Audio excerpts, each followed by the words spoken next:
Because what we're getting to understand is that Rishabh Pant is out of danger. He's stable, yet in the ICU at the Max Hospital in Dehradun. But a larger question that emerges, was the car over-speeding? And also, are Indian roads safe? Because multiple accidents have taken place, especially in the recent past, some of them very high profile. On the other hand, a high-end luxury car like the one that Rishabh Pant was driving completely, erupting into flames. Is that normal? Let's take all those questions to our panelists this evening. I have with me Horma Sorabji, editor Autocar India, Rajani Gandhi, General Secretary Tracks. Mr. Sorabji, we still don't know. To be honest, we don't know whether the car was over-speeding, and that is why it turned many times after it hit a divider. But the larger question, are Indian roads safe? There have been too many incidents, some of them deeply tragic. Rishabh Pant is very, very lucky to get out of that car alive. Yeah, I mean, you can say that Indian roads are not safe, but I think that's not addressing the right issue, which really is, are Indian drivers safe? I think we are a nation of terrible drivers. That really is the fact. We can go on blaming the roads, but I think the roads are not going to change in a hurry. We have to deal with it, and you have to drive accordingly. I mean, as I've said earlier, it's like a pilot. If a plane crashes in rain or fog or something, you don't blame the fog or the weather. You blame the pilot. That's how it is. So I think it all is down to the driver finally. In both cases, with Cyrus Mistry, that was also a case of driver error. Let's say maybe even rash driving in that case. And in this case, he just nodded off and fell asleep as per his account. We don't know really what the facts are, how fast he was going or whatever. But I think, that's not the issue here. You can blame everything on speeding, and finally it'll come to a point where if everyone drives at 20 kilometers an hour, your accident rate will automatically come down drastically. But, you have to take a kind of a practical approach. True. And speed is relative. It depends on Mr. Sorabji, have you seen the clip of it? Because, many would suggest that this is a car which was over-speeding. Yeah, it could have been over-speeding, but I mean, the point is, if he didn't fall asleep, would the accident have happened? Are you trying to say the speed caused the accident, or falling asleep caused the accident? No, so, I do agree, and he's terribly lucky to get out of that accident alive. It's all very well to say he was speeding, but I think that's not the issue over here. It's speed is, it's physics. If you can't control the speed, then of course, you're going to have a terrible accident. And, he's very lucky to have got away. He was lucky to have been in a very strong car, which is very robust and, a kind of, and above all, he was wearing a seatbelt. A lot of people don't give enough value to how effective a seatbelt can be. I mean, even people in lesser cars have walked out without a scratch just because they've been wearing the seatbelt. So a lot of factors at play over here. But my issue really is, in all these cases, frankly, the driving in India is generally terrible, far worse than what the roads are. And I think that's not being addressed enough. Well, you are right. And, I'll ask you one more question, because there are multiple questions on social media which are coming forth on the car that he was driving. It's a high-end luxury car. Would you think one of the reasons that Rishabh Pant actually got out alive of that car, because by the looks of that car, it seems nobody would have made it out alive from there?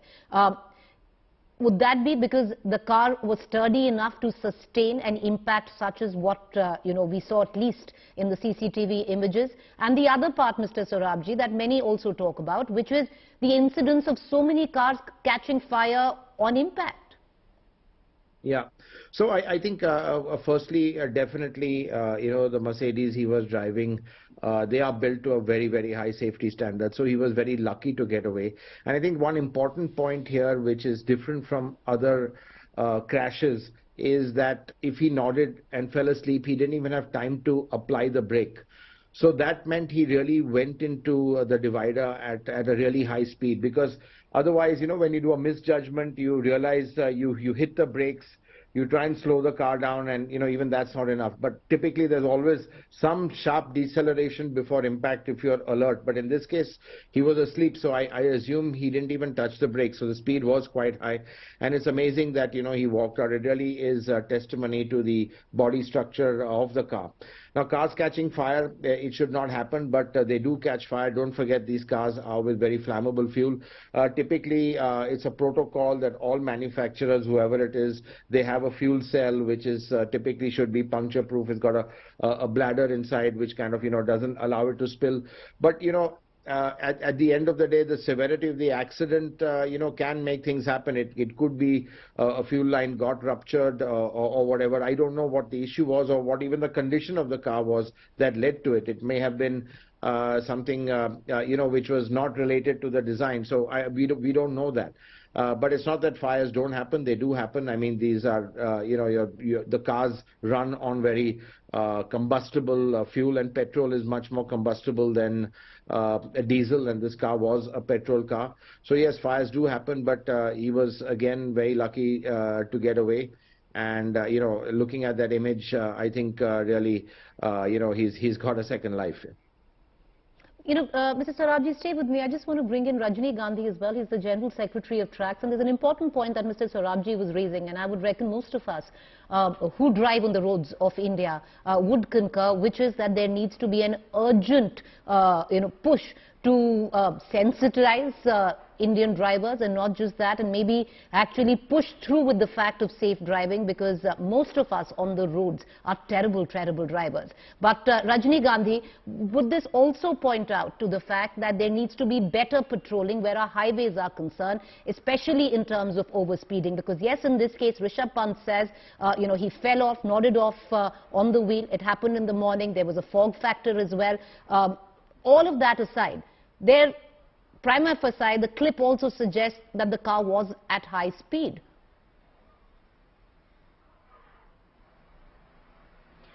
Yeah, Preeti, I think we need to consider all the points, and I'm still waiting for the forensic post-crash investigation report, which is very important because many people are, or the people at the site have their different stories and they are telling something. Some have said that there are the pothole conditions also on the road, and it was also one of the reasons. But we cannot sure till the time we'll not get the post-crash investigation report actually.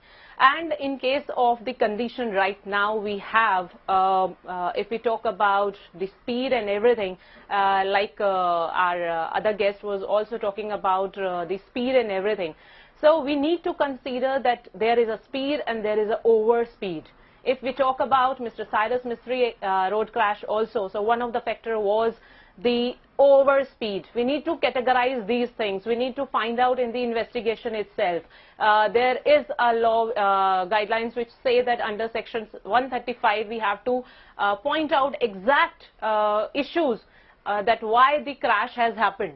So generally say by speeding or by just distraction, but I'll say that distraction plus speeding, it is just a cause of death.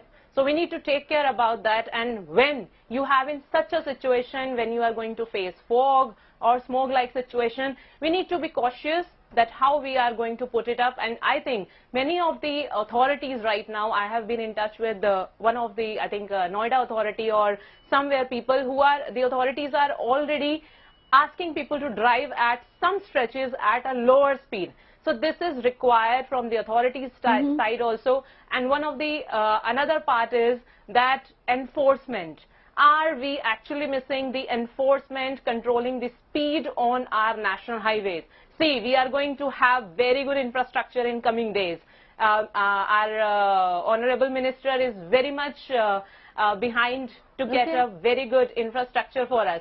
But what are we doing? How much the enforcement system is also equally making themselves comfortable so that such crashes will not happen? And along with that, as the Good Samaritan has played a major role over there, so what we are going to do in emergency situation?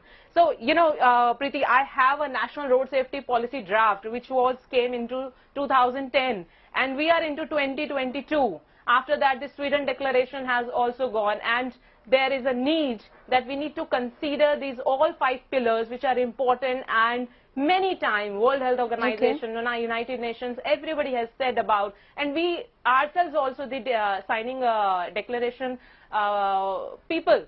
So what are we doing actually? Are we considering our cities safe? We are talking about highway safety. Right.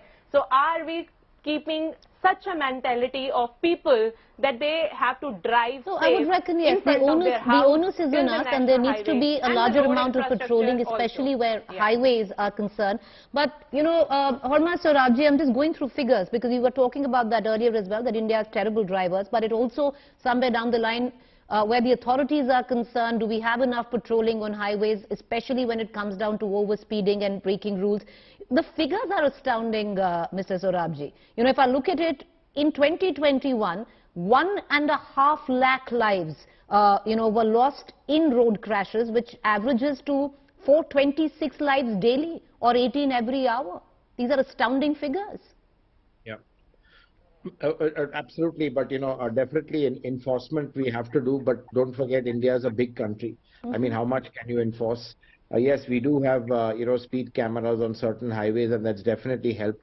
I think one big thing that's helped, and I think Mr. Gadkari got this in, and it's quite unique actually, and I don't think there's anywhere in the world, is the speed limit warning, which is so annoying. It kind of makes you drive a bit slower, one beep at 80 and a constant beep at 120.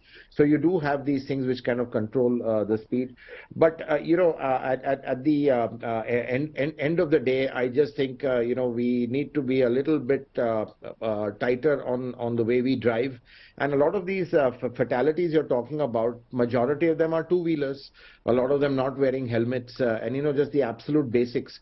So I think, you know, it starts from within. It has to start. We need a generational change of thought process, a change of mindset, where, you know, at even 12 in the night, if there's or 2 in the morning, if there's no one at a junction at a red light, you stop and you don't move, even if there's no other car. That's just that kind of mindset needs to you know, we need to have that. And again, with two-wheelers, the way they just snuff out their lives by just not wearing helmets, it's so sad. It's actually tragic. You know, 4 on a bike, 5 on a bike. I just think, you know, we also are not a very safety conscious culture. In short, I don't know what it is. We believe too much in karma or what, but I just think, you know, the kind of importance we give to safety as a whole. No, you're right. Very callous with our own lives. I would, you know, I'd say that. But Mrs. Look at the number of people getting killed crossing railway tracks. You know, I mean, it's just crazy. It's really unfortunate. So I think really, you know, it's a big issue. It's a big problem. Can't be sorted overnight. But I think driver training is really where it should start. That's the root cause. We need to attack that first. Of course, the other stuff as well, but I think that's the most important. It's become a little repetitive, Mr. Sorabji, but the importance of seat belts and possibly even airbags, could that have been the reason? What would have saved somebody like a Rishabh Pant who nodded off? Clearly, the car was in high speed. Yeah, well, I think it's a seat belt. Frankly, the airbags are important, but they're always a supplementary device. It's even the entire body structure of the car. You can have multiple airbags, but if the body just crumples, it's not going to save you. So, you know, these cars are engineered in a certain way. So I think they have become like a safety cage, and he was really lucky to be in you know, a car like Mercedes, because I think Mercedes does give a lot of importance to safety. So especially in terms of impact, I think, you know, he really got away with that one. But again, you know, that's not to say that in a lesser car the seatbelt wouldn't have even saved him there. So there are cases. It's just that this is very high profile. So that seatbelt is you know, and if you compare it, Mr. Sorabji, if you compare it to another high-profile case, in the case of Cyrus Mistry, he and Jahangir were sitting in the back without seat belts. And that's possibly the reason why what happened. That's right. So, you know, I think the seatbelt, the humble seatbelt, which was invented more than 70, 80 years ago, the 3-point seatbelt, that's your biggest life-saving device in the event of a crash. Not the airbags, it's the seatbelt. I mean, the airbags are there, but it's the seatbelts which really, you know, make the difference. I appreciate both of you for joining us. Thank you so much. You know, I'm sorry, it sounds repetitive, and as Mr. Sorabji said, it is the humble seatbelt more than the airbags, possibly even more than the car make. But Rishabh Pant, extremely fortunate, and we wish him well. We wish him a speedy recovery. We wish him that he comes directly and quickly, you know, back onto the cricketing pitch. But this should also, viewers, serve as a lesson to all of you out there. Don't take your life for granted. In this case, whether we like it or not, there was negligence on the part of Mr. Pant. He did nod off on the wheel, admittedly. The car seems to be on high speed. Once again, we wish him a speedy recovery.